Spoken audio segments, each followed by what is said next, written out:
Obrigada mais uma vez pela presença de vocês. Como a Denise falou, o Dr. Ricardo Moreno me incumbiu da tarefa de fazer a abertura do nosso ciclo anual de encontros psicoeducacionais. O ciclo 2014 começa hoje, a gente fez algumas mudanças interessantes para esse ciclo. E para quem não nos conhece, estou vendo o pessoal da Abrata, que já conhece a gente bastante, mas para quem ainda não conhece o trabalho do nosso grupo, que é o GRUDA, o Programa de Transtornos Afetivos, quem não conhece a nossa equipe, quem não conhece o modelo de encontros psicoeducacionais que a gente prepara todos os anos, eu vou aproveitar agora para explicar um pouquinho para vocês como isso funciona, antes do Dr. Frederico poder entrar no nosso tema de fato. Então, a ideia é que o GRUDA é um grupo, o Programa Transtornos Afetivos, como eu havia dito, que iniciou as atividades em abril de 83. O ano passado nós fizemos a comemoração dos nossos 30 anos. É o primeiro grupo especializado do país em transtornos do humor.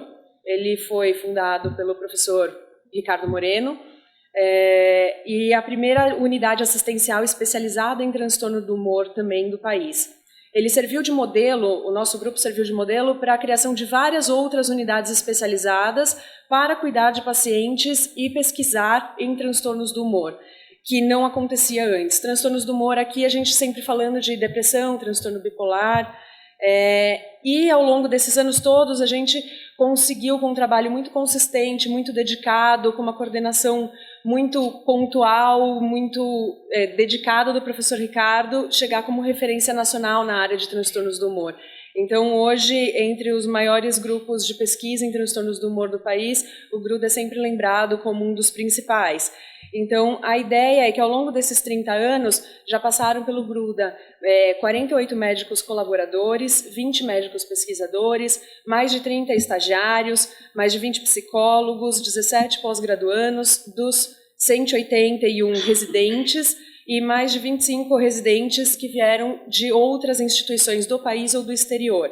Então, a gente tem uma equipe que foi mudando ao longo desses anos todos, mas uma equipe grande que está sempre trabalhando em um tripé, como o Dr. Ricardo gosta sempre de chamar. O GRUDA ele é baseado num tripé. A gente sempre tem atividades de ensino, pesquisa e assistência. Esse é o tripé que sustenta o GRUDA hoje.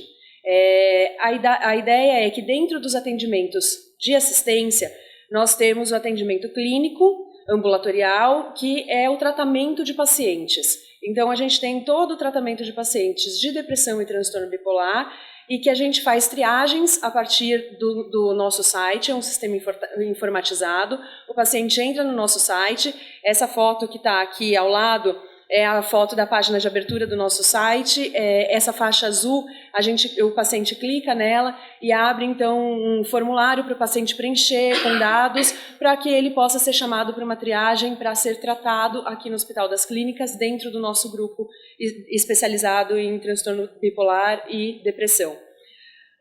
Ao longo dos anos, a estatística que a gente tem até 2011 é que a gente começou lá em 83 com pouquinhos atendimentos, 54 atendimentos ao ano, e se vocês observarem, a gente chegou a fazer mais de 5.000 atendimentos ao ano a pacientes com depressão e transtorno bipolar.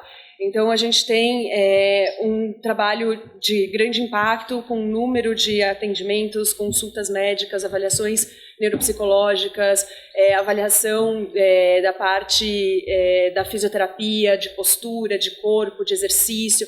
Então, a gente tem todo um atendimento ao paciente que foi se consagrando ao longo dos anos dentro dessa equipe multidisciplinar. Daí, falando um pouquinho da outra parte do nosso tripé, as atividades de ensino. Dentro das atividades de ensino, a gente tem as aulas que são ministradas tanto no curso de graduação da medicina, daqui da própria medicina da USP, quanto de outras universidades, cursos de especialização, treinamento de residentes. Então, os alunos, os médicos residentes, os médicos que acabaram de sair da faculdade e estão se especializando em psiquiatria, eles passam pelo nosso ambulatório durante um ano para ter um aprendizado em como tratar, em como lidar, como diagnosticar pacientes com transtornos do humor. Então, a gente participa desse treinamento dos residentes e de outros profissionais da área da saúde. A gente recebe residentes de Portugal, residentes da Bahia, residentes de vários lugares para serem treinados aqui nos nossos ambulatórios. Além disso, a gente tem também, dentro da parte do ensino, dentro do nosso tripé, os alunos de mestrado e doutorado, iniciação científica, que são os alunos que fazem pesquisa aqui dentro do nosso grupo. Então, a gente tem o desenho de um projeto que é executado, os dados são coletados junto ao paciente, e esses projetos eles são em diversas áreas, desde psicoterapia, novas medicações, novas formas de tratamento, fisioterapia, exercício, postura, imagem corporal, expressão verbal, não verbal de sentimentos. Então, a gente tem uma gama de projetos de pesquisas desenhados para estudar melhor os transtornos do humor, a depressão e o transtorno bipolar, e assim a gente conseguir tanto formar melhores profissionais que estão obtendo título de mestrado, de doutorado, como descobrir novas formas de tratamento para melhorar a qualidade de vida do nosso paciente, para que o nosso paciente seja melhor tratado e consiga levar melhor a doença, a vida dele de uma forma mais saudável. Além disso, então, a gente tem também as reuniões de atualização da equipe. Então, semanalmente, a gente tem um encontro que a gente chama de lunch meeting, porque ele acontece no horário do almoço. Então, enquanto a gente come um lanche, aproveita para fazer uma reunião científica, discutir artigos que acabaram de ser lançados em revistas internacionais, discutir novas medicações que foram lançadas, discutir casos de pacientes de difícil manejo, que a gente possa, dentro da equipe multidisciplinar, contribuir para o tratamento daquele paciente. Então, semanalmente, a nossa equipe se reúne para fazer esse tipo de atualização. Assim, a gente consegue estar sempre bem preparado para lidar com os nossos pacientes. E daí, claro que essa parte de pesquisa acaba levando a nossa produção científica. Tudo que é pesquisado, tudo que é estudado no Gruda, depois é publicado em artigos científicos, em livros, capítulos de livros. Então, a gente tem já publicados desde livros para profissionais, mais técnicos, como livros para pacientes. A gente tem um livro para paciente que está para familiares de pacientes, que é gratuito, que está disponível no nosso site, inclusive para download, que é muito, muito bacana e ajuda muito o familiar a como lidar com o nosso paciente, como ajudar o paciente a lidar com uma fase de mania, de depressão, com as medicações, acompanhar ao médico. É um livro que a gente fez todo o trabalho de tradução dele, que é um livro internacional, e daí a gente tem todo um acordo para que ele seja gratuito e esteja disponível no nosso site. Então, a gente está terminando a produção de um livro que vai ser lançado ainda esse ano, que é um livro baseado aqui nos encontros psicoeducacionais. Então, com uma linguagem mais simples, para o público leigo, baseado em perguntas que foram surgindo ao longo desses anos nos nossos encontros. Então, a gente vai ter um livro de consulta que a gente está para lançar ainda esse ano. Então, a gente tem todo esse nosso trabalho de pesquisa depois publicado para ajudar os pacientes de alguma forma. Então, como eu disse, já são 16 edições de livros que a gente publicou. E na parte de assistência a gente tem também toda a nossa equipe médica profissional de psicólogos divididos em 2 grandes ambulatórios. O ambulatório de depressão e o ambulatório de transtorno bipolar. Quem coordena o ambulatório de transtorno bipolar é o Dr. Giovanni Micil. O grande projeto que norteia esse ambulatório chama Arikelly, que é o projeto que avalia desde qual a melhor medicação para os pacientes, como a recaída, como o funcionamento cognitivo, como o funcionamento de qualidade de vida de todos os nossos pacientes com transtorno bipolar. E o programa de depressão é coordenado pelo Dr. Fernando Fernandes, chama IUNI, e também tem toda uma equipe dedicada a esse projeto. A gente tem também, dentro da parte de educação e saúde mental, os folhetos educativos, que nem vocês devem ter pego agora ali na mesa de inscrição, diversos folhetos falando sobre a doença, falando sobre medicações, que é de fácil acesso para que os pacientes tenham mais contato com a própria doença. E, claro, a gente também tem no nosso site diversas participações que a gente fez, os nossos profissionais fizeram na mídia, seja em entrevistas de jornal, revista, televisão, que estão disponíveis falando sobre o nosso tema alvo, que são os transtornos de humor. Os nossos encontros psicoeducacionais, eles estão dentro, então, do tripé na parte de assistência e educação. Qual é a ideia? A ideia é que os nossos encontros, que é o folhetinho que vocês já devem ter recebido, eles são direcionados para familiares, portadores do transtorno de humor e interessados no tema. Então, a gente tem um público diverso. A gente tem esses encontros acontecendo aqui nesse anfiteatro, aqui no Gruda, desde 97. Eles são sempre às sextas-feiras, das 2 às 4, e eles são divididos em blocos anuais. Então, para cada ano, a gente pensa num ciclo de palestras. O ano passado, a gente fez um ciclo de 8 palestras, no qual a gente ia conversando sobre depressão e transtorno bipolar ao mesmo tempo.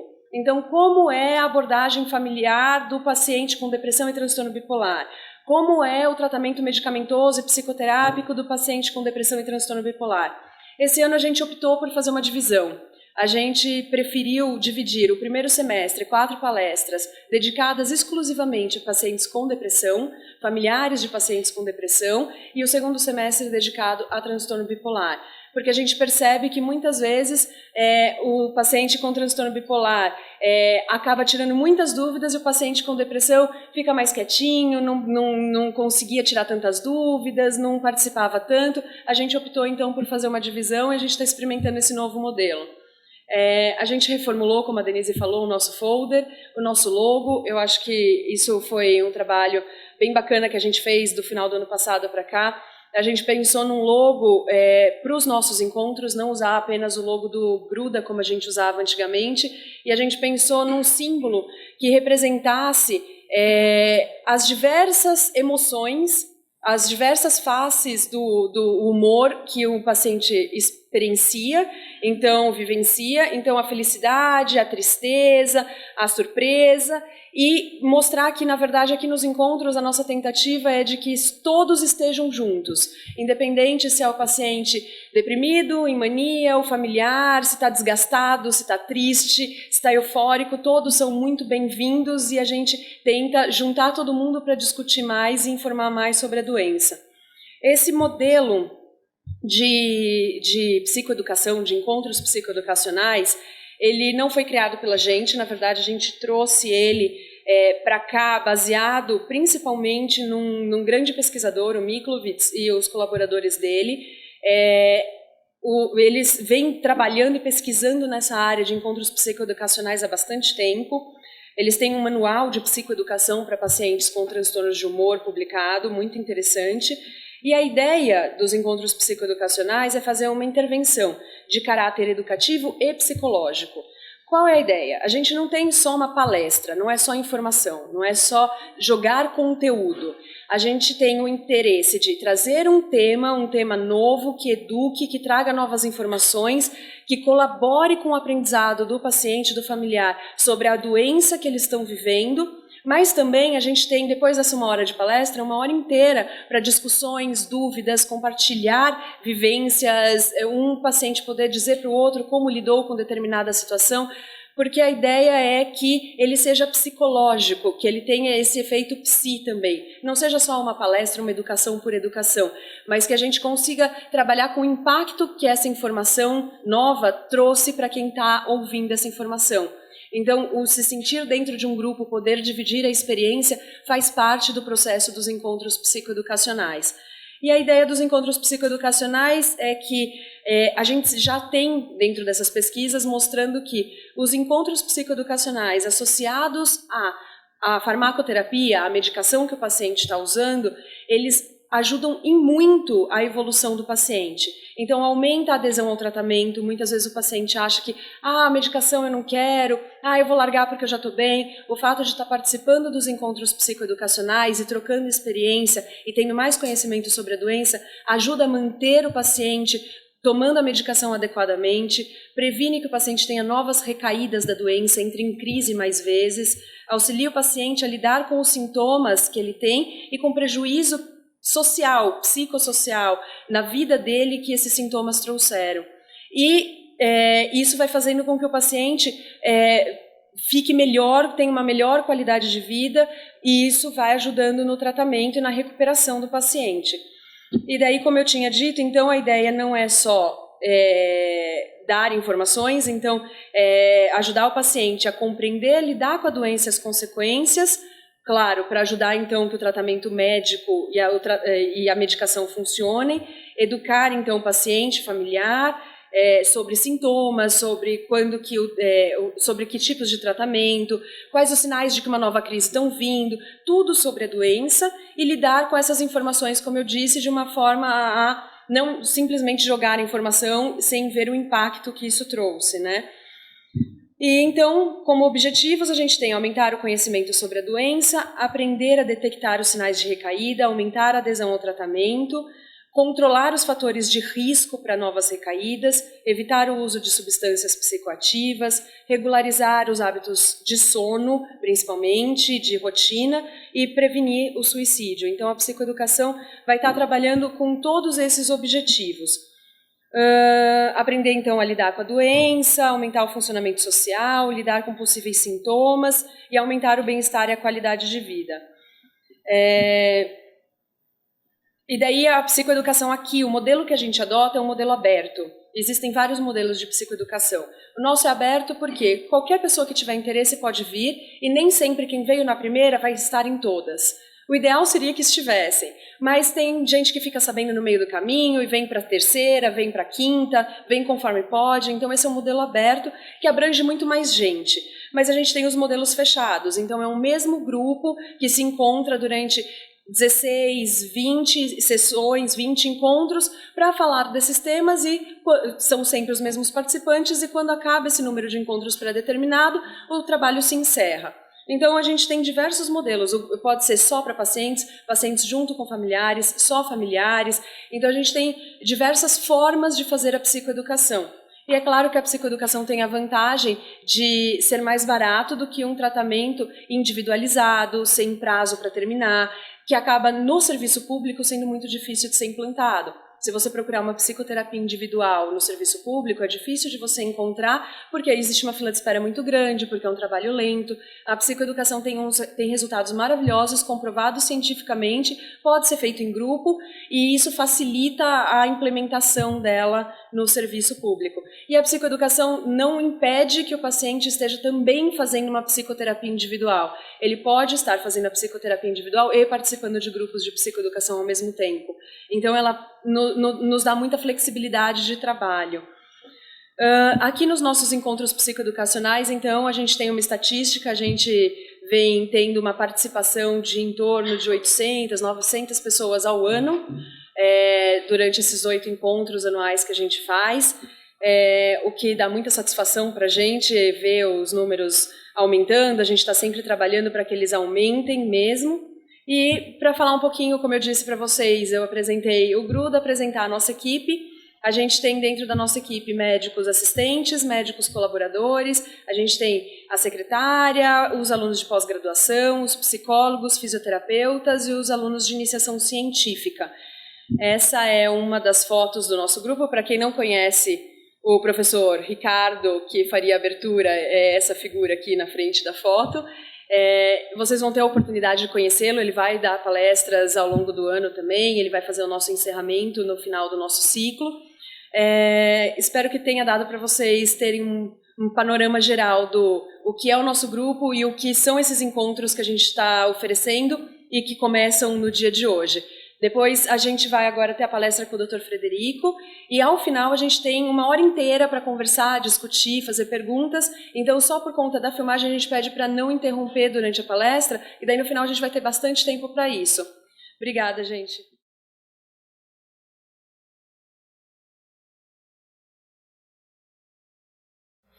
Então o tema é como diferenciar tristeza de depressão. É claro que aqui eu estou falando de depressão, doença depressiva. O termo depressão ele tem múltiplos usos, né?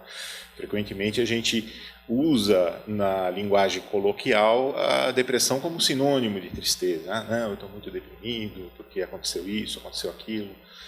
Mas não é dessa depressão que eu vou falar da depressão doença, né? E tentar diferenciar o sintoma fundamental da depressão, que é a tristeza, né? Da tristeza do dia a dia, aquela que nos acomete a todos em maior ou menor grau ao longo da vida. Também eu vou falar um pouco sobre os critérios para diagnosticar a depressão.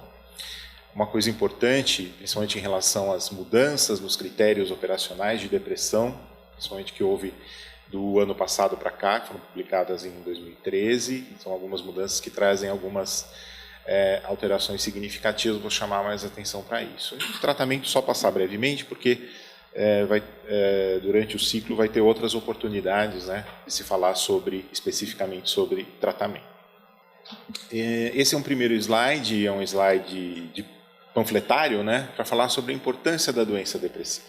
Né? Quando a gente está falando de depressão, a gente está falando de uma doença extremamente comum, muito frequente na população. A prevalência é elevada ao longo da vida. Né? Então, até 1 em cada 6 adultos, dependendo do estudo populacional, pode vir a ter um episódio depressivo ao longo da vida. Né? E é uma doença que causa muito impacto, né, na vida das pessoas. A gente vai ver no slide seguinte, ou num dos próximos slides, que esse impacto ele ocorre principalmente pela perda da funcionalidade do paciente. É claro que a depressão traz muito sofrimento. Né? É claro que a depressão, em casos extremos, pode levar ao suicídio. Mas a maior parte do impacto é pela perda de produtividade. O indivíduo funciona num patamar abaixo daquele que ele tem potencial de funcionar. E isso causa muito prejuízo, pessoal e para a sociedade. É claro, o suicídio é uma preocupação muito forte quando a gente fala de transtornos mentais em geral e da depressão em particular. Né? Quer dizer, é uma causa importante de morte em indivíduos jovens, principalmente. Né? E a doença depressiva, né? Quando eu falo de depressão, eu estou sempre falando do transtorno depressivo, da doença depressiva, ela tem um impacto muito forte em todas as áreas de funcionamento do indivíduo. Perda de produtividade no trabalho, alteração das relações afetivas, perda da produtividade acadêmica, sofrimento pessoal, atuação social. Então, todo o leque de possíveis funcionalidades do paciente fica prejudicado. A depressão, como doença unipolar, né, agora já separando, né, é uma doença mais prevalente no sexo feminino do que no masculino. O excesso de mulheres em relação a homens se dá principalmente durante o período fértil, né, da primeira menstruação até a menopausa, aí que as mulheres têm essa maior prevalência de depressão, então tem uma importância muito grande os hormônios sexuais, as flutuações hormonais, perimenstruais e principalmente a depressão pós-parto. A prevalência ao longo da vida, dependendo do levantamento estatístico, se situa em torno de 17%, mas esses 17% não são igualmente distribuídos entre homens e mulheres. Né? Essa percentagem é um pouco menor em homens e bem maior em mulheres. Mas só 1/4 a metade dos pacientes acaba recebendo o tratamento adequado. Muitos não são nem diagnosticados. Então a gente precisa aumentar a capacidade de reconhecimento da depressão, especialmente no profissional não psiquiatra. Eu acho que o psiquiatra ele até tem algum treinamento e um bom treinamento para reconhecer a depressão, mas muitas vezes o paciente deprimido ele procura médicos de outras especialidades com queixas que não são tão típicas de depressão, e isso pode passar batido e esse diagnóstico pode atrasar muito. A gente sabe que a depressão, quanto mais tempo demorar para ser tratada, pior o prognóstico, menor a resposta ao tratamento, maior a chance de recaídas e recorrências. A depressão, tem uma aula que acho que é a próxima, né, sobre doença do corpo e da mente. Né? A depressão ela é uma doença do corpo como um todo. Né? Além dos sintomas psíquicos de depressão, que a gente são os que mais chamam a atenção, a gente tem diversos sintomas corporais, né, e diversas funções do organismo ficam prejudicadas no episódio depressivo. Né? O sistema imunológico fica prejudicado, alguns fatores imunológicos ficam acelerados, outros ficam diminuídos durante o processo depressivo. Existem alterações da motricidade das vísceras, do esvaziamento gástrico, do funcionamento cardíaco, resistência periférica à insulina. Então, os pacientes com depressão eles apresentam uma prevalência maior de doenças clínicas e um maior risco de mortalidade em relação à população geral, independentemente do suicídio. Estamos falando de morte natural. né? Esses pacientes têm mais doenças, principalmente doenças cardiovasculares e diabetes. E, é claro, a morte diretamente relacionada ao suicídio, essa nunca pode ser esquecida. Uma percentagem muito elevada dos pacientes com diagnóstico de depressão acaba completando o suicídio ao longo da vida, em torno de 15%. Seria um impacto direto, né?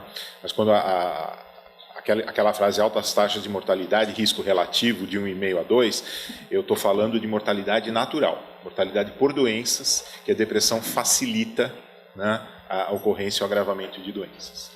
Então, como eu tinha falado antes, né, o impacto econômico da depressão, a literatura americana gosta muito de falar em números e em dólares, né? Então, a perda, disfuncionalidade do paciente é a maior causa de perda, né?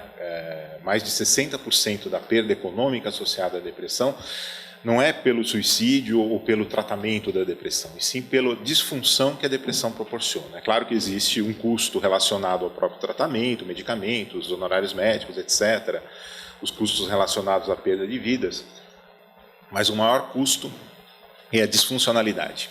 É o fato do paciente deprimido funcionar abaixo da sua capacidade e de perder funcionalidade em todos aqueles aspectos da vida, profissional, social, acadêmico, afetivo, né? A vida toda fica prejudicada em maior ou menor grau. Tá? Então, vamos tentar diferenciar tristeza de depressão. A gente precisa de critérios que envolvam sinais e sintomas para fazer o diagnóstico de depressão. A gente não tem até hoje um marcador biológico que seja confiável para fazer o diagnóstico de depressão. Essa que é a realidade. Por mais que a gente tenha avançado no reconhecimento de fatores associados à depressão, aumento do cortisol, aumento da resistência periférica à insulina, alteração do ciclo sono-vigília, alteração dos padrões de sono, enfim, existe uma série de marcadores biológicos que estão alterados na depressão, mas nenhum deles é diagnóstico, nenhum deles consegue servir, por exemplo, como um hemograma para diagnosticar anemia, né? Se a pessoa está pálida, está perdendo força, está com a mucosa dos olhos mais clara, meio amarelada, bom, a pessoa deve estar com anemia. Aí eu faço um hemograma, realmente o hematócrito está baixo, essa pessoa está com anemia. Eu tenho um exame que confirma ou descarta, né, aquela hipótese diagnóstica. No caso da depressão, a gente não tem isso. A gente depende de sinais e sintomas, do comportamento do paciente e das informações que a gente tem através de correlatos dos pacientes, o cônjuge, irmãos, pais, né, das pessoas que convivem com aquele paciente. Então, é a partir disso que a gente estabelece a hipótese diagnóstica de um transtorno depressivo, né? Então, essa hipótese diagnóstica, ela depende basicamente dos sinais e sintomas, né, das características clínicas da depressão. Essa é uma informação importante. O diagnóstico de depressão nos dias de hoje, ele é clínico, ele depende da análise, do estudo, do exame do estado mental do paciente e da coleta do histórico, tanto com o paciente quanto com os relativos, os correlatos, os parentes, os amigos do paciente. Não existe dosagem de serotonina no sangue, eu estou falando algumas das bobagens que eu já vi no meu consultório, né? Eu dosou a serotonina no sangue, está baixo. Dosou o lítio no sangue, está baixo. Ele fez um mapeamento por eletroencefalograma que mostrou que ele tem depressão. Ele fez um exame SPECT do cérebro que mostrou que tem depressão. Gente, isso chama-se charlatanismo. Não existe nenhum exame que comprove ou descarte a presença de depressão nos dias de hoje. Existem técnicas experimentais, mas elas não são diagnósticas, elas são experimentais, elas não são usadas de rotina. As armas que o psiquiatra tem para fazer o diagnóstico ou descartar o diagnóstico é o exame do estado mental do paciente, o histórico do paciente e as informações coletadas dos amigos e familiares. É isso, é a partir disso que a gente faz o diagnóstico de depressão. É claro que depressão não é só isso, mas é a partir disso que a gente faz a hipótese de depressão, e não através de exames. Tá? Ainda não temos nenhum exame que seja diagnóstico para depressão. Esse é um conceito muito importante. Uma outra coisa importante, principalmente quando a gente vai falar de tratamento, são os neurotransmissores. É falta de serotonina no cérebro, é excesso de dopamina no, sei lá, no locus coeruleus. Existem alterações das monoaminas no cérebro dos pacientes deprimidos. Algumas dessas alterações podem ser até detectadas através de alguns tipos de exames de neuroimagem funcional muito sofisticados, né, que não são exames realizados clinicamente, são realizados só em técnicas experimentais, como o PET scan, que é a tomografia por emissão de pósitrons, que podem ser sugestivas que algum neurotransmissor esteja alterado. Mas são evidências fortes, corroboradas pelos resultados dos tratamentos com esse, com aquele antidepressivo, que mexe com essa, com aquela substância. Mas não é só isso a depressão, né? A depressão ela envolve, além dos sinais e sintomas, além dos neurotransmissores, ela envolve a sobrevida dos neurônios, as conexões neuronais, a estrutura cerebral, né? Ela está muito além disso, né? Quando a gente fala que um antidepressivo aumenta a serotonina na fenda sináptica, é um mecanismo de ação desse antidepressivo, mas muitas outras coisas estão acontecendo em paralelo a isso, ou também por isso, né? Remodelação de sinapses, reorganização de circuitaria neuronal, mudanças intracelulares e até mudanças no DNA, né? Alguns genes podem ser ativados ou desativados, né, a partir do tratamento da depressão. Seja esse tratamento biológico, feito com antidepressivos ou com eletroconvulsoterapia, seja com tratamentos psicológicos, né? Algumas formas de depressão muito leve. Já está demonstrado que a própria psicoterapia, algumas formas de psicoterapia conseguem modular a expressão de determinadas sinapses ou circuitarias cerebrais. Então, essas alterações vão muito além dos neurotransmissores. A gente, infelizmente, mesmo hoje, com todo o arcabouço de conhecimento que a gente só pode dizer que existe alteração do neurotransmissor, mas a depressão não é só isso, ela é muito mais do que isso.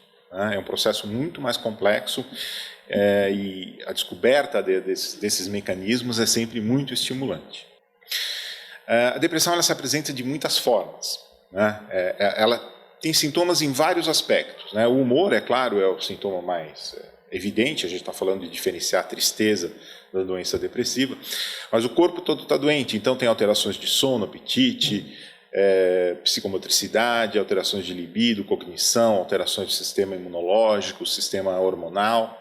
Todas essas alterações podem fazer parte da sintomatologia da depressão, caracterizar um episódio depressivo, e também algumas alterações podem precipitar, algumas alterações orgânicas, né, alterações hormonais, podem precipitar a ocorrência de depressão. A depressão é uma doença fortemente recorrente, né? Ela tem uma tendência de ocorrer de novo. Quer dizer, quem teve uma depressão tem uma chance grande de vir a ter uma nova depressão, e quanto mais episódios depressivos a pessoa tem, maior a chance dela vir a ter um novo episódio. Então é uma depressão fortemente recorrente e que tem uma tendência de aceleração dos ciclos, né? Quer dizer, é bom interromper logo, porque se você deixar, quanto mais depressão a pessoa tem, mais depressão ela terá. E a depressão é multideterminada, né? Ela depende de fatores genéticos. A gente vê pacientes que têm histórico familiar de depressões muito graves, né? Mas também é uma doença que pode ocorrer em pessoas que não têm um antecedente familiar de depressão, né?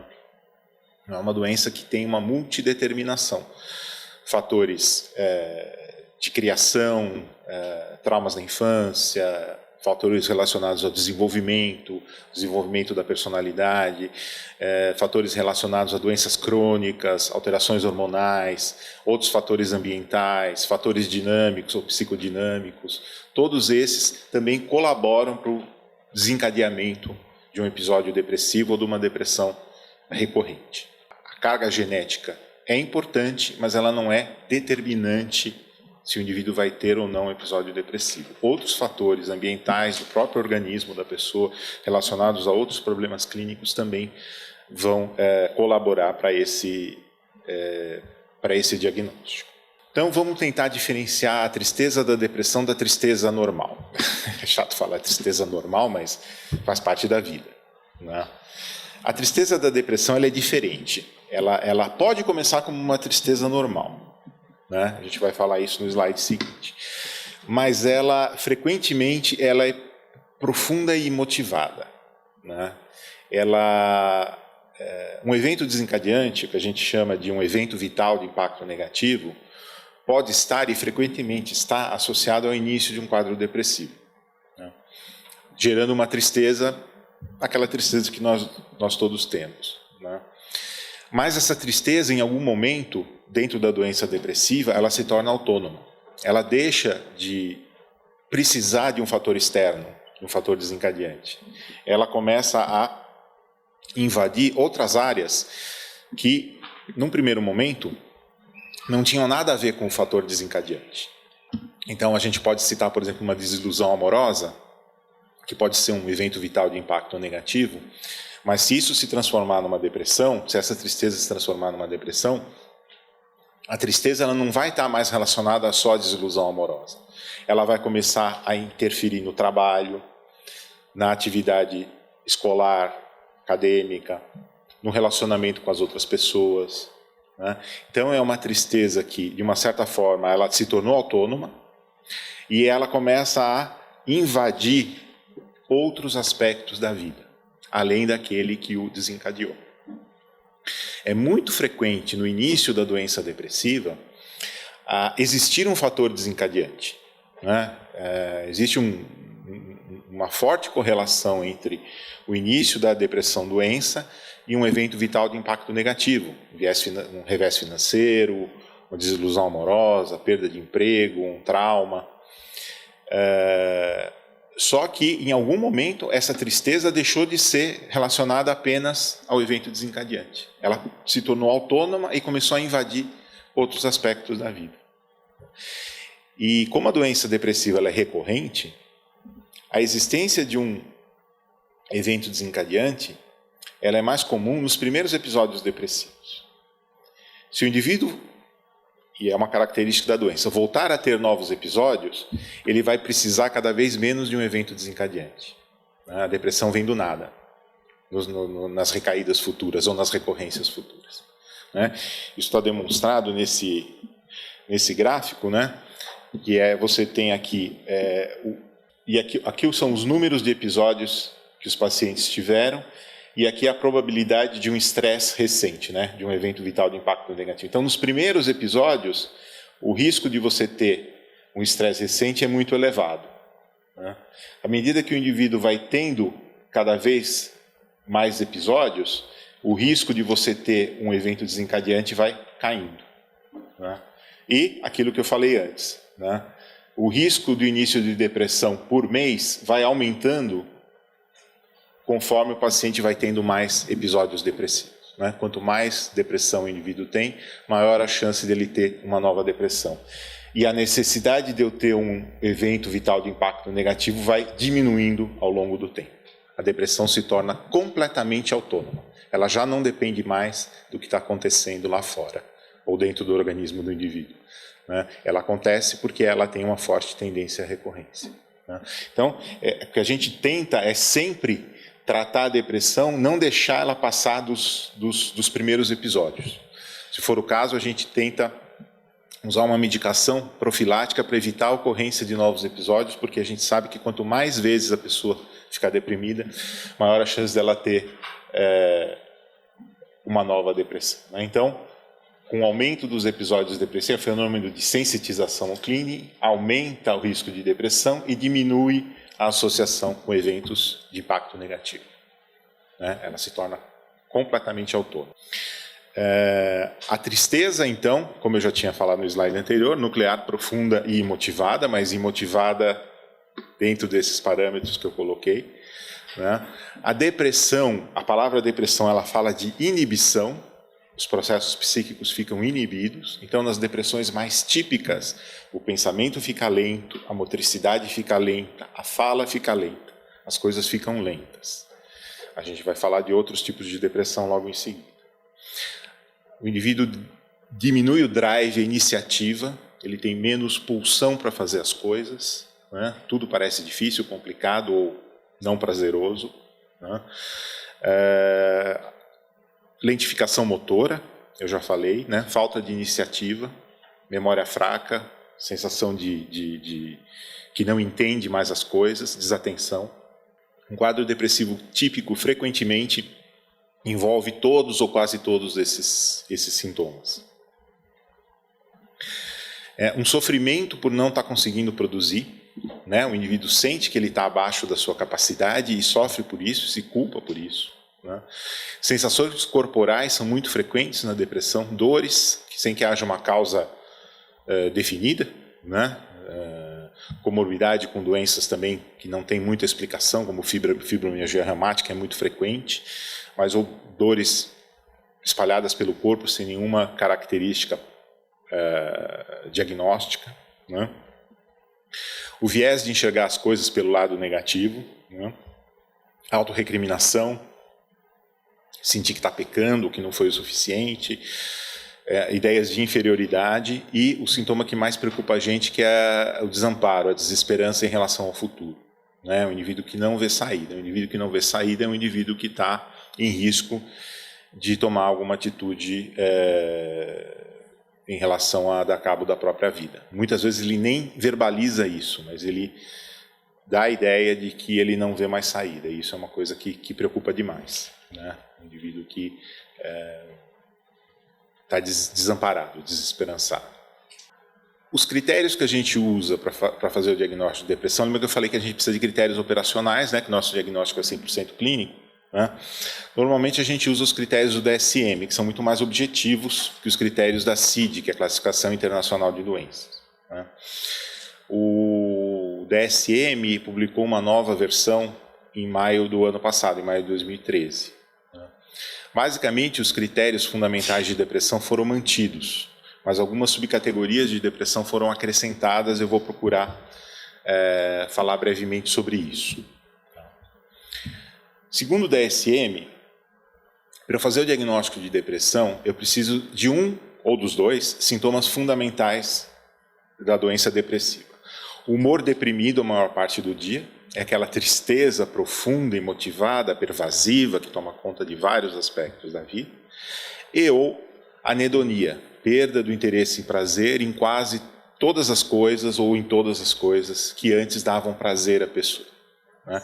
Esses são os dois sintomas fundamentais. Eu preciso ter pelo menos um desses dois, né? Frequentemente eu tenho os dois, mas muitas vezes eu tenho pacientes que até não têm mais capacidade de ficar tristes. Eles estão mais anedônicos, né? Sem prazer, sem motivação, sem gosto por nada, do que visivelmente entristecidos ou com humor baixo, deprimido, né? Isso é relativamente frequente.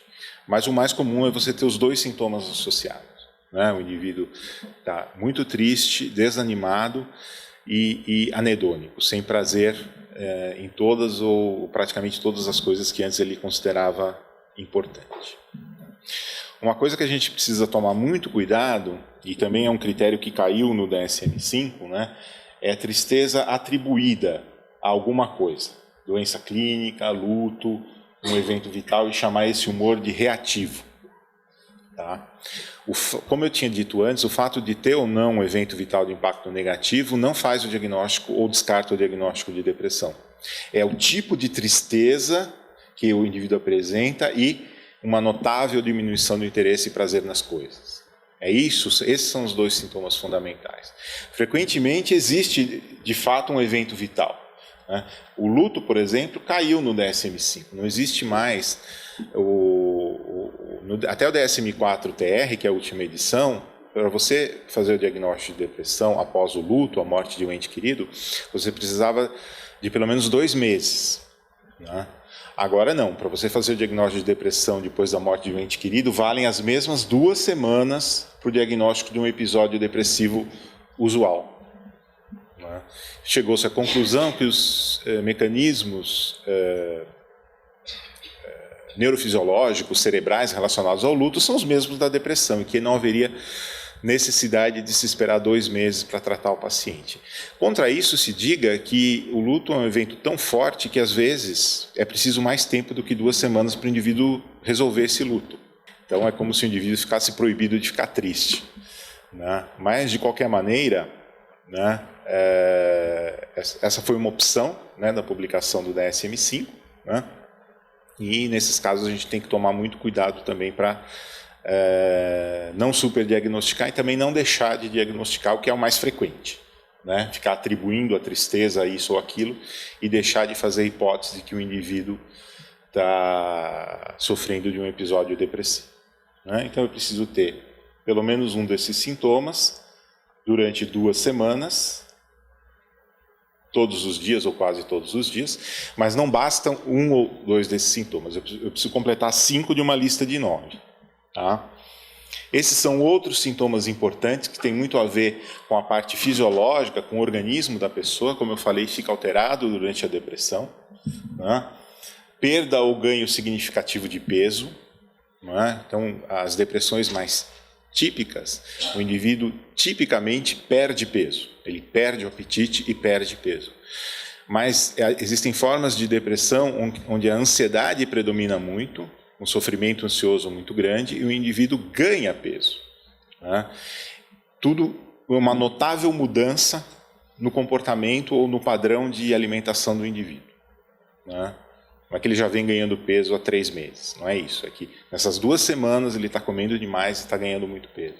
Ou está comendo de menos e perdendo muito peso, que é a depressão mais típica, né? Alterações do sono, né? Nas depressões mais típicas, normalmente existe insônia. Em geral, é uma insônia da metade da noite para frente, o indivíduo acorda e não consegue dormir mais. Pode ter uma insônia inicial também, mas a mais frequente é a insônia terminal, né, no fim da noite.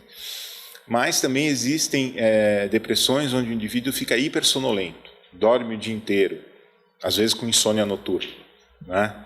Sono de dia, insônia à noite, né?